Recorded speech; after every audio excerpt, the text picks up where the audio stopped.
There we go. All right, we're recording, aren't we? We are indeed. Good. Okay.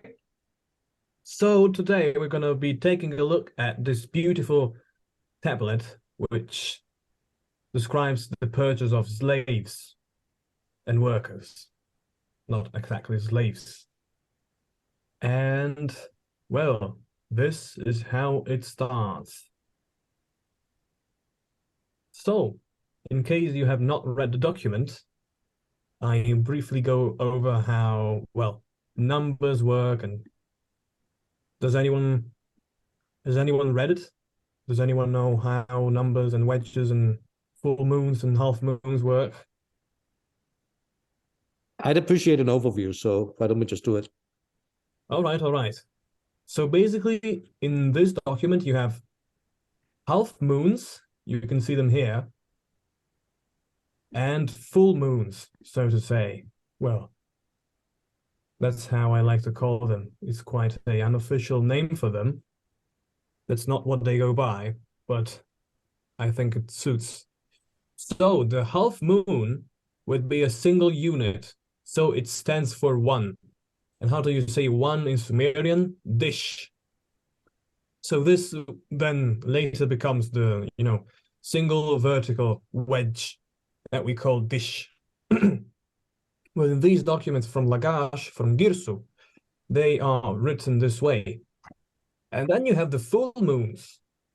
And well, you can guess, what do you think the full moon stands for? Nighttime. Sorry? Nighttime? Oh, it's a number, and that's probably why I wouldn't call them. I God. shouldn't call them full moons. But the half moon is a one. The full moon is a 10. You would think it's a 10. Mm. Mm-hmm. Mm. So how do you, how do you, well, compose numbers when you have 1 and 10? The rule of thumb is that the moon, the full moon, so the 10, which in Sumerian happens to be U, at least that's how it's recorded, although measly,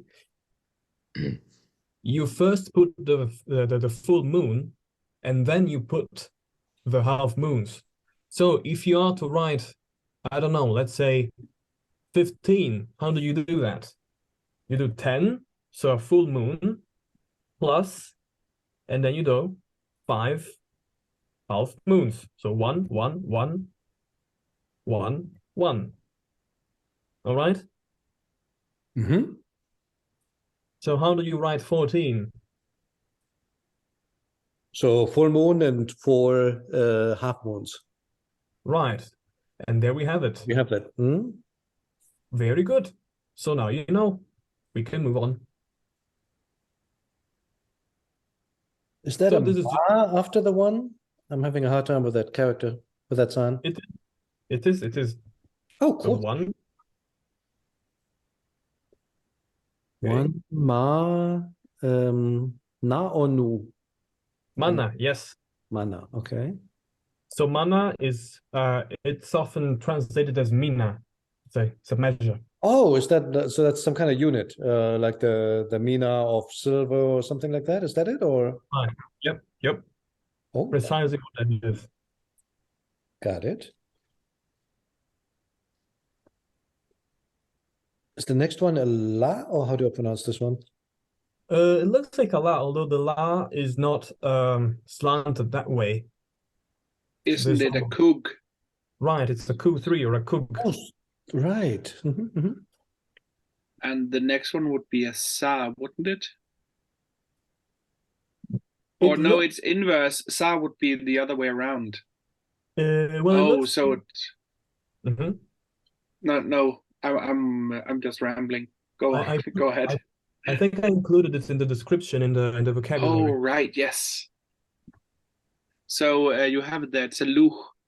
Right, which kind of looks like a sa, especially in this very inscription.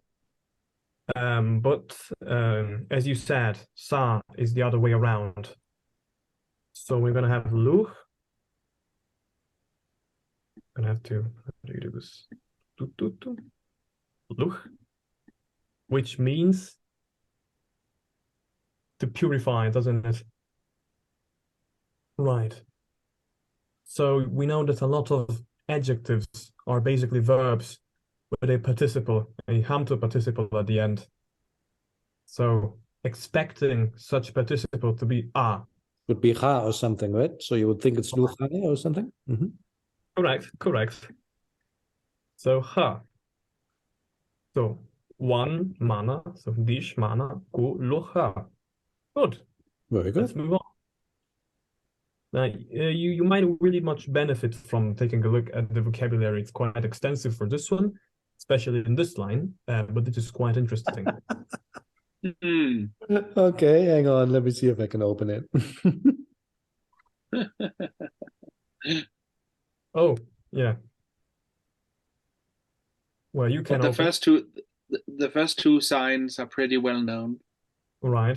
So why So don't it's Igi, right? which is an I, and Mhm. then the next one is Nu, Right. and then the third one I've never seen before in my entire life. Well, Uh, day has come. yes, and you've kindly glossed it as Duate. Right. So I formally introduce you to Duate or Duch. Nice to meet you. Um, Duate, and then of course. Right. And that would be a full word. Yes, and then the last one at the top of the is that Ang? No, It it's looks not. very similar. I think I glossed that as well. Oh, you did.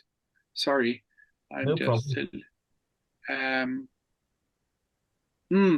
So it's Satan. Right.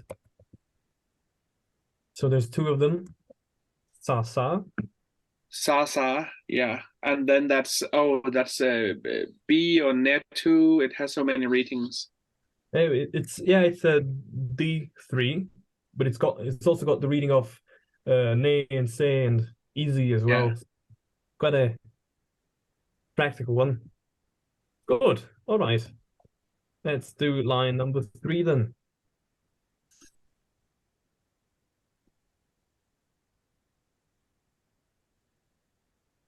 Someone else give it a shot. Yeah. Yeah, this one is a name.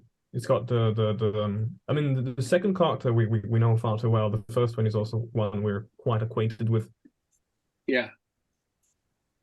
It appears this person is one of our dogs, so to say. If you know Dog. what I mean. Yeah. So Aurelio, you know this one. Hang on, hang on. Busy. Okay. I can do it, I guess. Okay, it's Ur, Okay. meaning dog, common first element of names. But Yes. probably some people say it means hero, but Mm, it's a bit contested, I guess. it is. And the second one is E2, which is like the most common sign ever. And the third one is one of a plethora of signs that look like sort of a broken swing, and I always mix them up. So Mm. I want to say that this is the one that means bird, but I don't think that's the one. It's actually Um, really funny because it's got a very similar pronunciation. It might actually be the same sign. Let me look.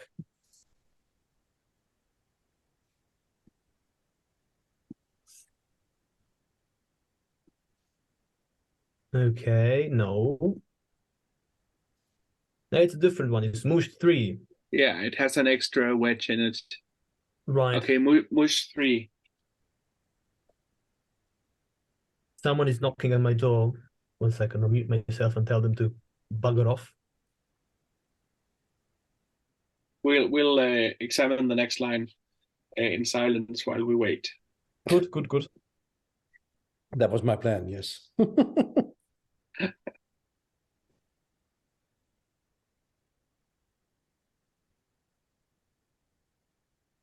Ah, Here I am. The next one apparently is a dam. A what? Dam. Oh yes, line number 4. You are right. Dam. I always forget. Is it dam 1 or dam 3? Dam 1. He just has Dam a 1. dam one. He just has a dam one. Yes, that sounds really good in English.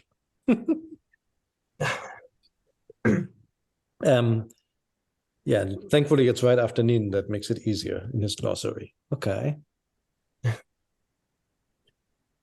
What is the next thing? Hello. Hey, Mustafa. Hi, Mustafa. Hello there. This is a word. I mean, dam is kind of the universal sign for all the things womanly.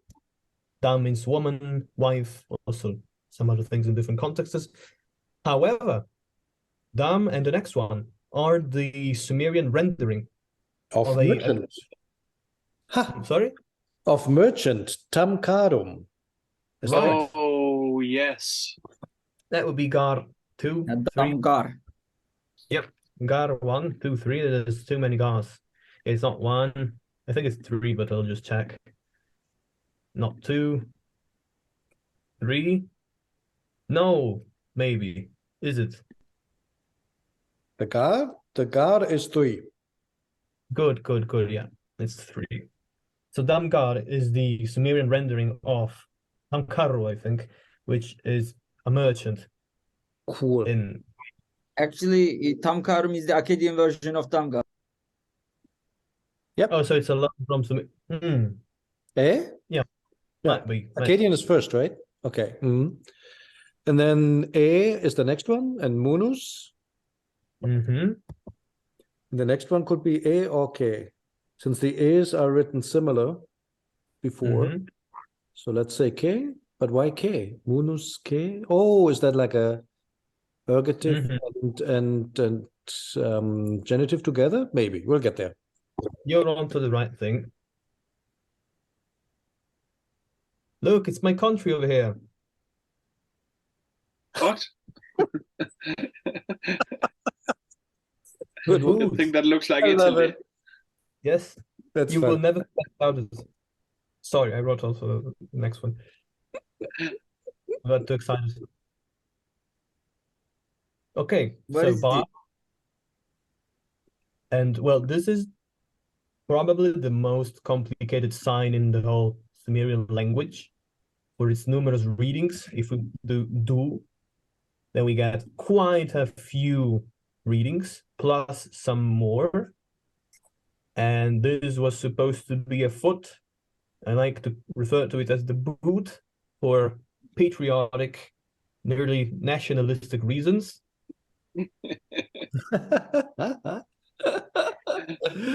Okay. In this context, it's best translated as in day 6 to bring, carry. It's quite common in this sort of inscription. It means to walk away with in this context, or to bring in of money and, well, sums and bounties and things of that sort. So bade.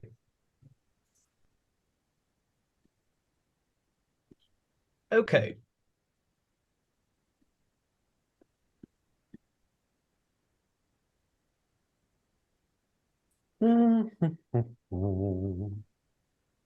Will someone find it in their heart to translate this one? Oh. Oh my God, that was a giant hint. Okay, yeah. Well, today I'm feeling fancy and hilarious. It must be my 20s coming to an end, or a beginning, depending on the point of view. I'll say it's a shag. It's a shag, yeah. Yeah.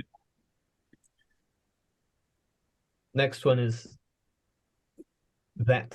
Is it B? Yup. And then we have the grammatical case.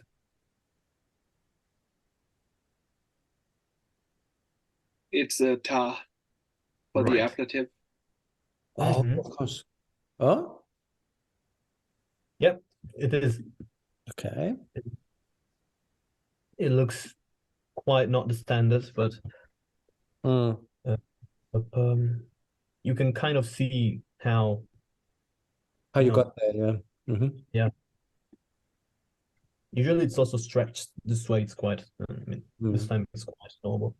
It's sort of on the edge of the tablet, so that causes it to be somewhat deformed. Yeah. All right, and then the rest we have already seen, I think. So it's Dish, Igi, Nu, and then the one that I've never seen before. Yep, your new friend Do. Right. Do 8. Yes. Good. Next line also really nice. Yeah, Kub 14. Yes, so we have cool 3. Now, how do we write this down? We could do 14, then in parentheses, U, which is 10, plus dish, 4. Let's do it like this. Looks kind of nice. I like it. Okay, let's carry on.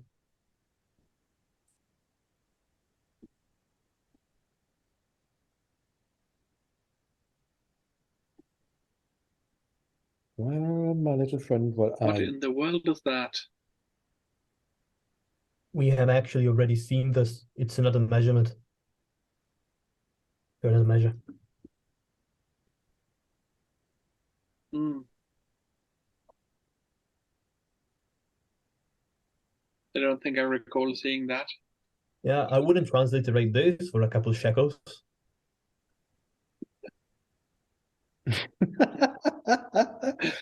Trying to What give kind us of a another hint is hint that? here, I'm guessing. Yeah.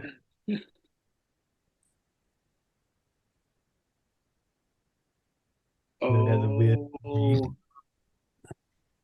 This is would be this the same sign that occurs in Shulgi? uh Or does it just look like it? No, it does. It's not. It's not the same.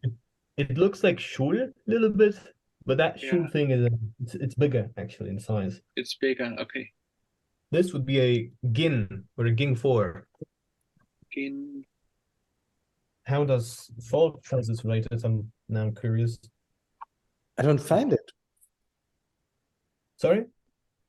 I'm not finding it in. Oh, ging 4 with a ng. Yep. A shekel, that's why. Okay. Does he have gin or ging? Ging. Okay. Because different authors translate it different ways. Sometimes it's ging. No, he has the, yep, he has that. He has the ging. Yes, there you go. Okay. And then I have the next one in the glossary.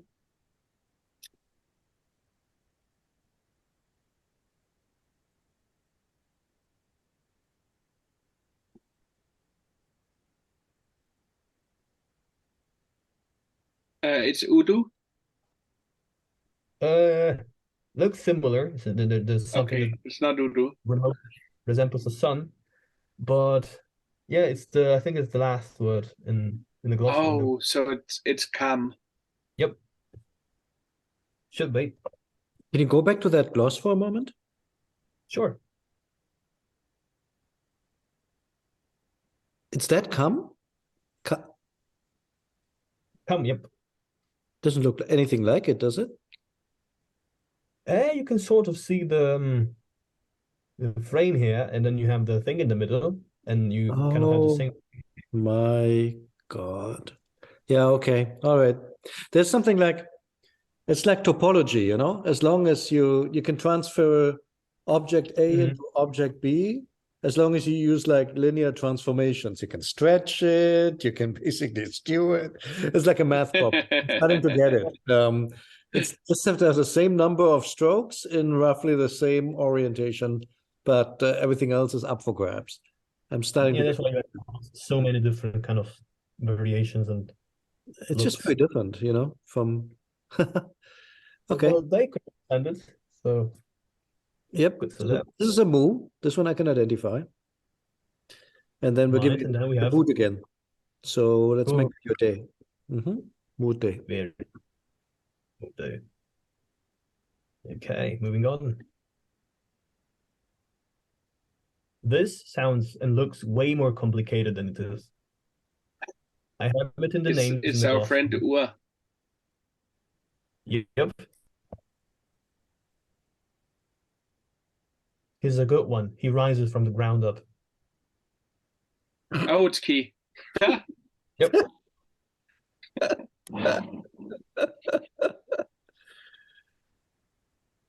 The next one, though, I mean, the first one and the last one, they are quite obvious. Right. Nu and K. But what's that thing in the middle? Right. Yep. That one looks nothing like its standard variant, like at all. I glossed it as Nu, as Kiri, I think, Kiri 6. Oh my God. If you look here, you have, yes, the main meaning is Sar, is a determinative for plants and gardens and stuff. And yeah, this looks nothing like it. But if you use something like what's it called? Labat's Manual of Akkadian Signs, you can see the very evident variation with this one. It's a Kiri 6. And the K is 4, not 6, of course.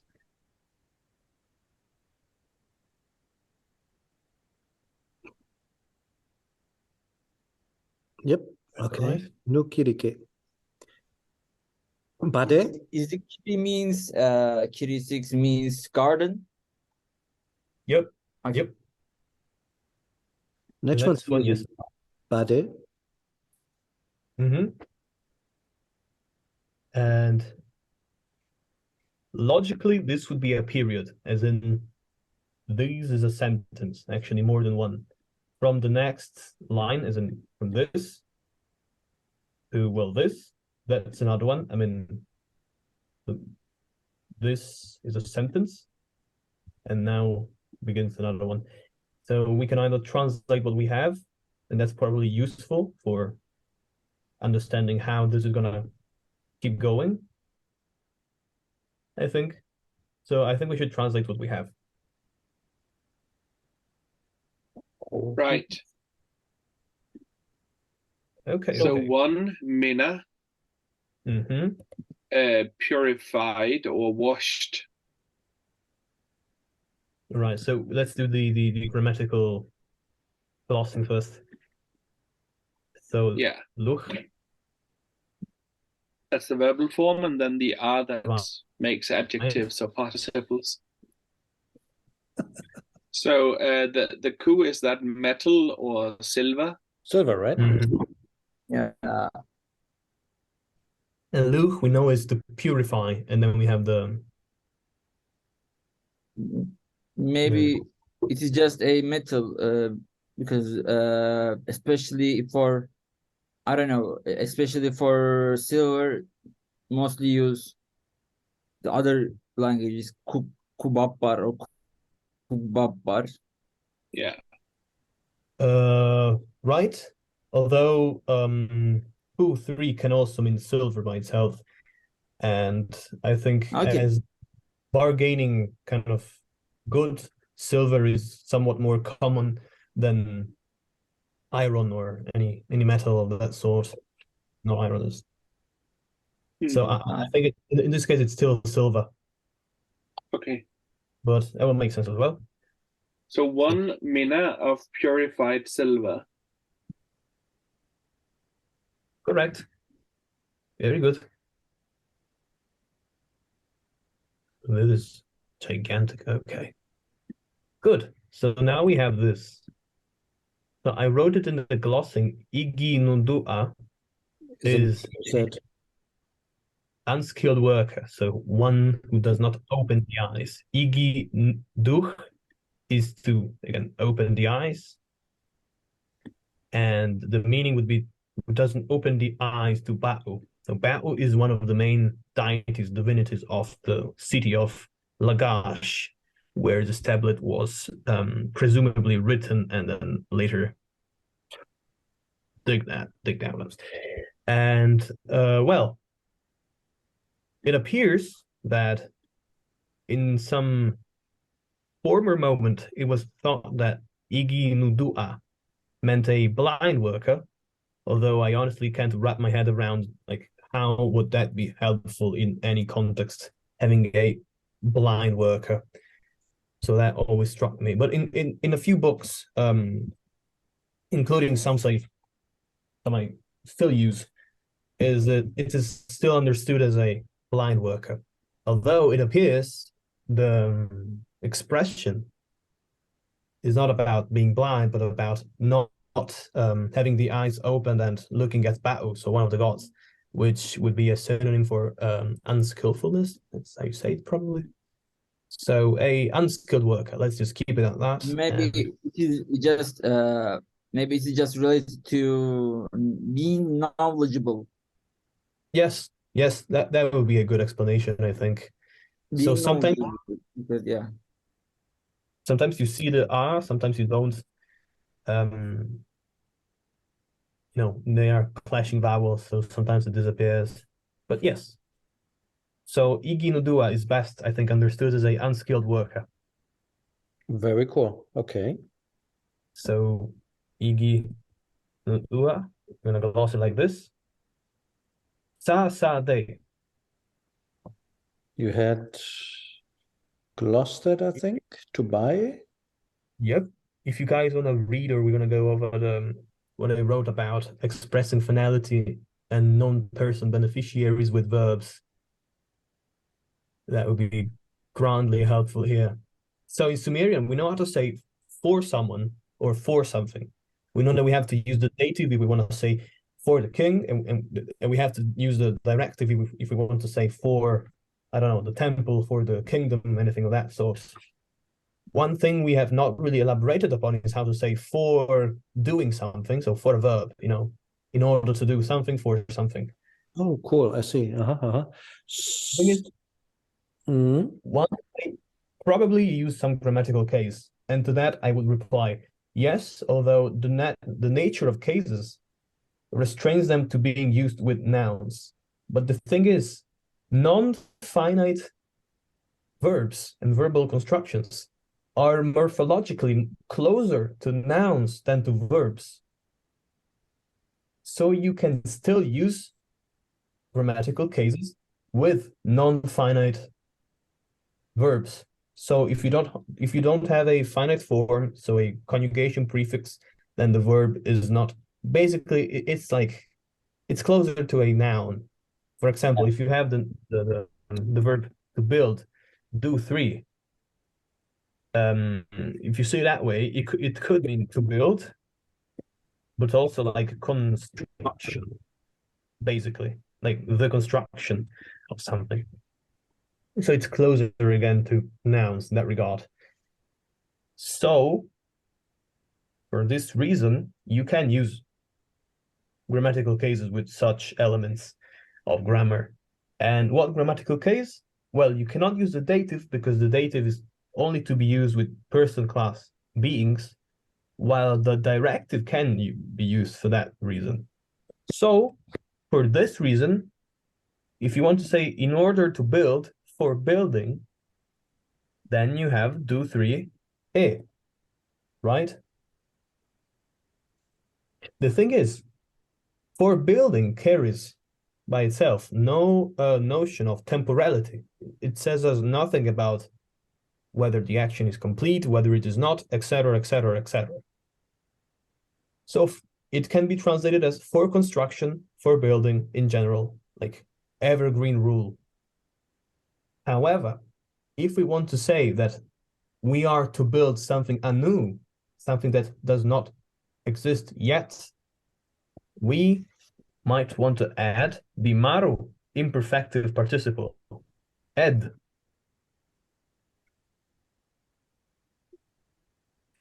So do ed is to be understood as yet to be built, being built, as in the construction has not been brought to an end. Mm-hmm. So if we add the directive after that, it's just like saying do a, so for building, but with itself, it carries a notion of temporality.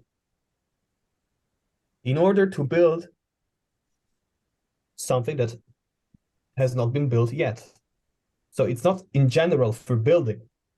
It's in this context, is like specific to this context, apply to something that has not been built. Okay? Mm-hmm. So the thing is, when you have ed, so the maru suffix, and then you have the a at the end, the first a often gets elided in the writing, especially if the verb ends in a vowel. So it becomes de. So it looks like de. So now, given we have seen sa, and it means to bargain, purchase, sell, you can now explain to me what this sa de stands for. In order to buy or to buy. Right. The cool thing about Sumerian, like classical Chinese and other languages, is that there is no different word. I mean, more or less in other languages, but yeah, in Sumerian it's the case. There is no specific word for buying or selling.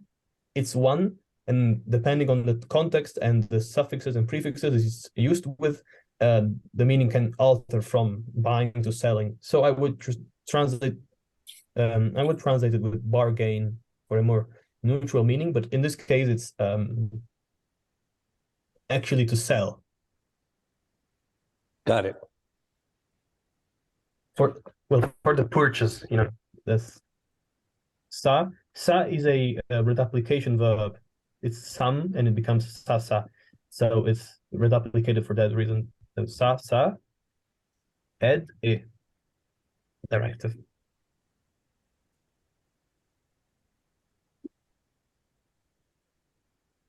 You see, it's perfectly translatable as for the purchase, although it's a verb, because as I said, morphologically, it's so much closer to nouns than to verbs. But literally would be for buying slaves, for purchasing slaves, so that things.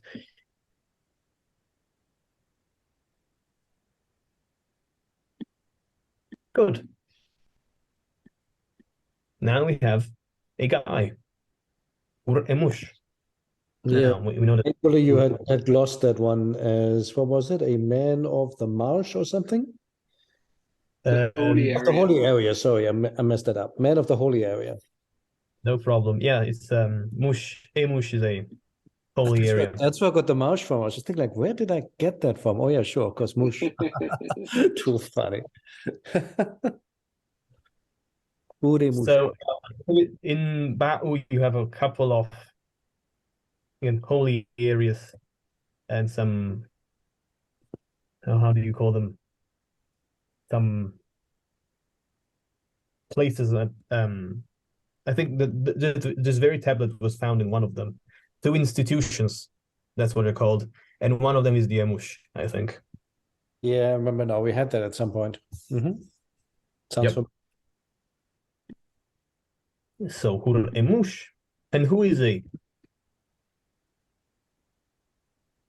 He is the merchant of the woman house. Yep. Now I don't want to call this a brothel or anything of that sort. It's not sure, but it appears to be another institution. And then we have the final The ergative, so he's the one doing something. Right. So the merchant of the Emunus. And now we have this Bade. So I included it in the gloss, in the explanations as well. Basically, when it's used with the mu, so with the venitive, it means that something has been brought in, like, and with ba, it means you walked away with something. So someone carried something away. In this case, well, goods. And when you have mu, then you gave something in, I think. You brought in something.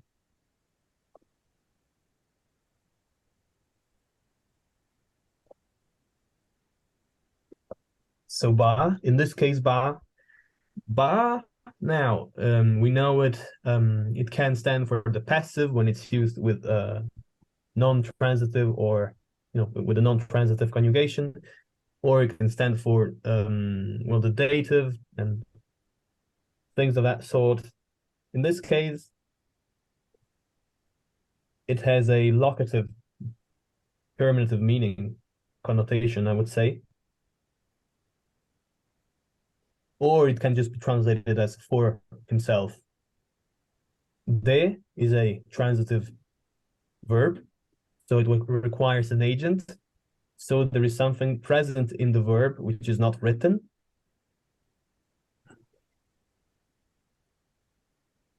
Which, if the subject is a third person singular subject, emush, Can only an be a end. missing end. Mhm. so we have the written, unwritten N. So ba ande. So he carried off. Yes, for himself, so to say.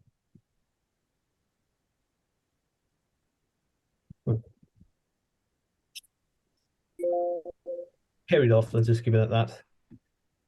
Mhm. So, per se, this makes sense, I think. It's a, well, 1 mina, oopsie, of purified silver for the purchase of slaves. Emush, the merchant of the Emunus, carried off. So we know that he received 1 mina of silver for the purchase of the slaves, right? Mhm. Hmm. Skilled workers. Shabi For its Taf. heart. Sorry, Rasmus, go ahead. No, go ahead. So Shah is heart, right? Yes. B is it, and Ta is from. So from its heart, literally. The thing about Shah, Luckily, that Mhm. depending on the context, it can get quite a few shades of meaning. Shah is heart. Shah can also be, if you say, if you are in the heart of something, then you are in the middle of something. You are inside of something. In this case, Shag is the total. So from the total, from the whole thing, which I think is to say from the 1 mina, well, mana, then we'll have to see. Or from the total, maybe of the slaves, we shall see. From the total of something, but yes, we have B from its total, the dish, and then 1.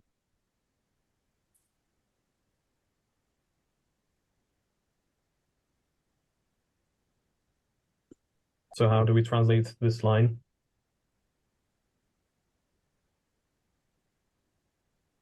So you're saying from the total, 1 unskilled worker or 1 slave?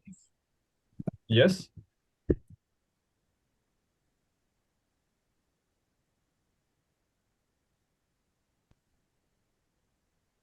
Okay.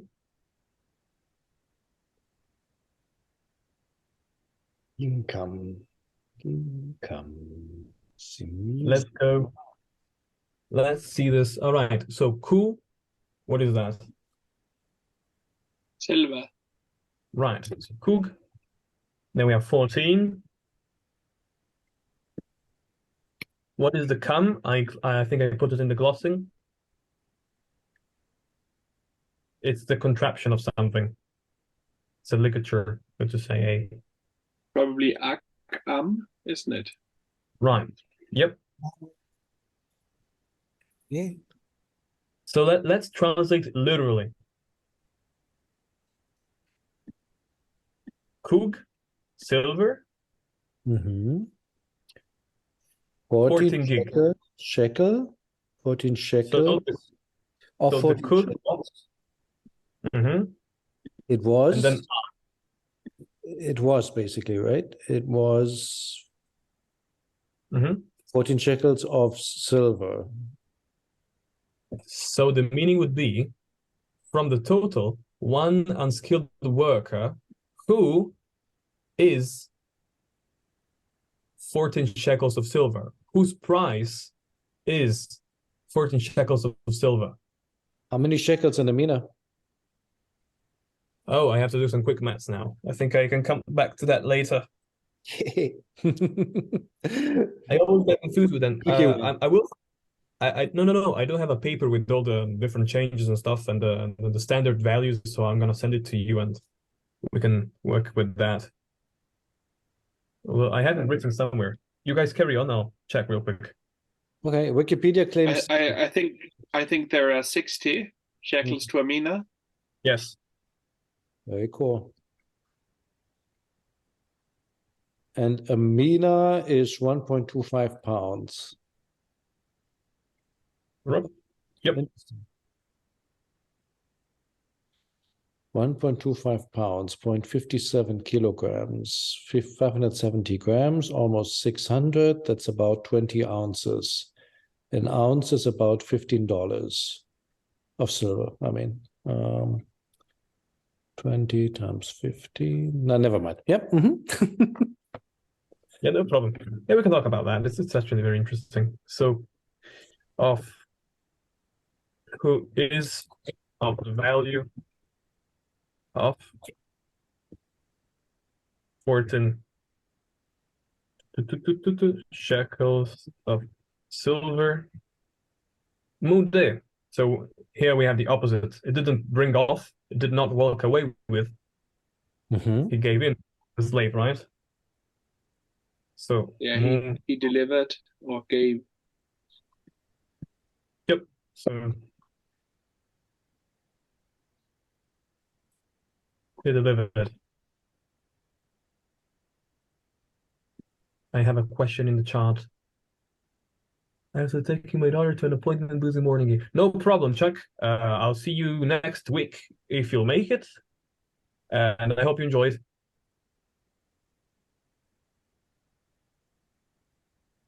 No problem. The video will be up on YouTube as always. All right, all right. I do my job, yes. Sorry? I said, assuming I do my job right, yes. Oh, well, yes. So Right. presumably this is ground dog. Oh my God. A person. And should we reconstruct an E after this? So funny. Ground dog. Did he give the 14 shekels to ground dog? Let's see.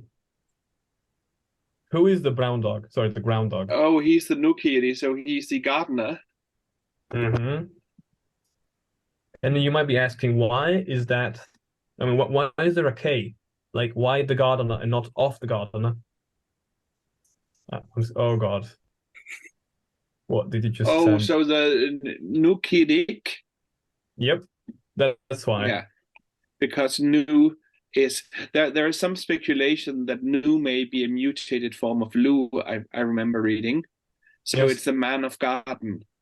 Right. Nu, yeah, Nu.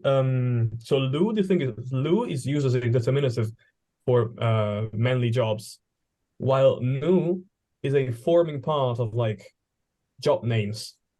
So it might be older. There's also another word, Na. So there's both Nu and Na. Na appears in a slightly less grand amount of job names, but one of them I think is Nagaba, which is a kind of official. And so and it's not entirely clear which from which, but yes, the gardener. So I've got the glossing. No kirik, a purgative. Purgative. Yeah. So no. So he has to be the subject of something, and then we don't reconstruct anything on Urki. And he bade, he carried off. Right. So that would be ba.n.d6.0. He carried it off, presumably. You are 100% right. Well, we don't know whether it's a man or a woman, so I'll just say them. Actually, if it's a munus, then it might be a Oh, woman. I thought it was the silver. No, actually, it's It's the okay.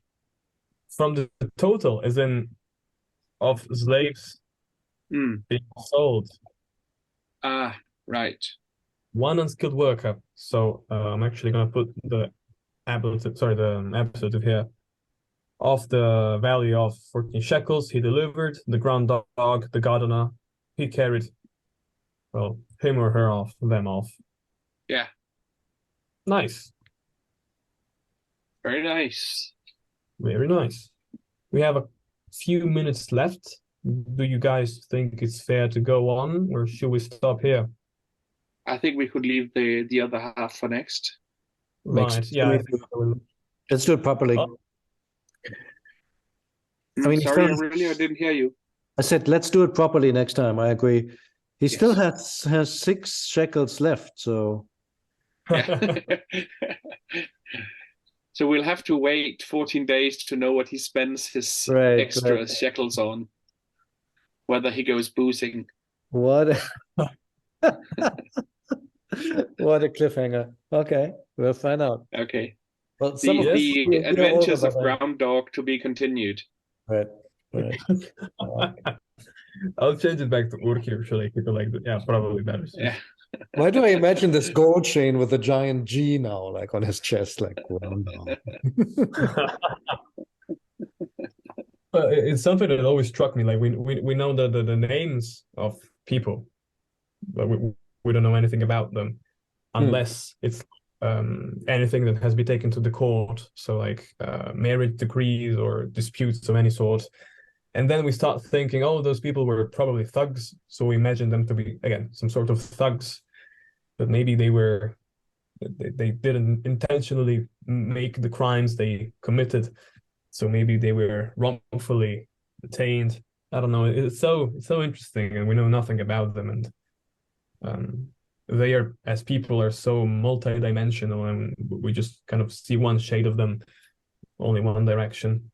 And yeah. But the ground dog was probably a boozer. I mean, There isn't much in terms of personal letters from in Sumerian, to the best of my knowledge, right? So you have commercial transactions, and like you have court cases, you have documents, filed documents, administrative documents, but not really much in terms of like, I don't know, a guy writing to his wife or the like. The thing is that you have to imagine that writing was a lifelong endeavor, like learning how to write and write properly. Not even all the scribes were able to write like every sort of document. Most of the scribes, actually, they ended up living very boring lives, cataloging things for the state, like making this sort of tablets. This tablet was probably made by a very lukewarm scribe. Why? Because studying was, well, expensive effort-wise and probably, I don't know, economically as well, I'm not sure. But for a normal person, for the average Joe to be able to go and hire someone to write something for, I don't know, telling that they miss their wife or that their friend is gone for vacation and to come back tomorrow to someone else, that would have been probably very much expensive. That's why you don't see much of that. We do have correspondences, so letters between kings and, well. Yep, I have those. A very big, nice volume. It's beautiful. You have from Mikalowski, right? I think. The letters of, what is it, the royal correspondent, all those model letters. It's a beautiful edition with a CD with like basically hundreds and hundreds of high resolution photographs. I can highly recommend it. But no, the interesting thing is from the Egyptian side of things, we do have letters exactly of that kind of, how are you? I'm doing well. Why don't you write me? You have this, why don't you write to me? You have that kind of stuff. And you do have from 2000 BCE, and that's a a very Actually, the reason is Egyptian writing system lot more easier than the cuneiform writing system, because it is mainly it's the proto-alphabetic writing system. I mean, I would agree, but I'm biased because I'm just learning Sumerian, and I feel the same way that you feel, namely that Egyptian is easier, more straightforward, but maybe it's But you do get letters like the ones you spoke about a bit later on in Akkadian. Yes. So in Akkadian you have preserved letters saying, "Tell this guy to send me more copper" or whatever, and where people are writing to one another about daily concerns. So I guess it's also a matter of the sort of the knowledge of the writing expanding to a larger demographic in a sense. I think it And was still also, pretty elite in the 3rd millennium BCE. and also in the Akkadian language period, the writing system getting more and more simplifying, Yeah, and Sumerian is always the black sheep. I mean, it's cuneiform, but it's not a syllabary, it's not Hittite, it's not Akkadian. It's quite diverse and it's pictographic. And the thing is, in Sumer, actually reason is that It's interesting. I mean, I wonder how much of that is really representing how much there was, as opposed to, you know what I'm saying? Like, is it a question of what's extant, or do we really assume it just didn't exist? We have one set of very personal letters from like 2000 BCE in Egyptian, and the only reason we have that is because it got left behind with some rubble in a tomb. Basically, somebody swept that up with some gravel and old wood and whatnot, and essentially left that in the antechamber of the tomb, and that's where we found it 4,000 years later.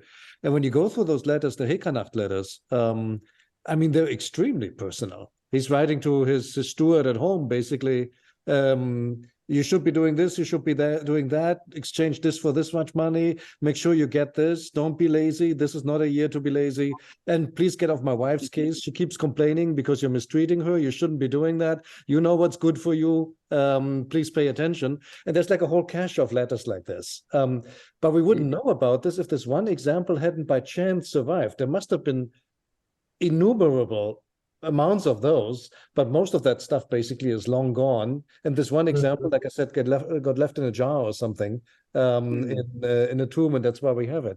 So that makes me wonder. It's probably what you said, that it was just too arcane and not writing was not widespread enough. But I'm wondering if could be a bias. You know what I'm saying? Another thing is, sorry. Okay. To be honest, we cannot know. Maybe there was more personal writings, personal letters or literary text, but you know the Middle Eastern geography is so flat, and so many invasion things, and mostly destroyed.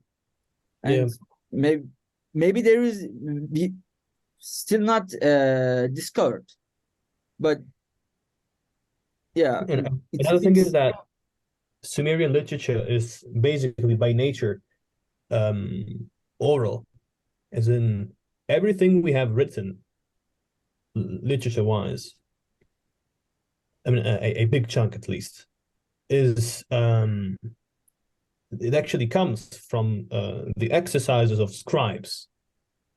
So the thing is, I tend to think that in the mind of Sumerians, tablets were something to get rid of once read and, well, received the message. So that's why you really often find masses of piles of tablets which were used, especially by scribes or something, and then casted aside because they were no longer useful. And some were used, some were probably remolded into other tablets, or I don't know what they did with them, but most were thrown away. So one of the reasons why we don't have that sort of letters would be probably that they perhaps threw them away or made something new out of them. I don't know. But I don't know, Sumerian literature is grandly, I mean, oral in tradition and stuff. So for these reasons, I mean, we don't really have a lot of those. We do have a couple letters of presumably normal individual. And one of them is full of insults.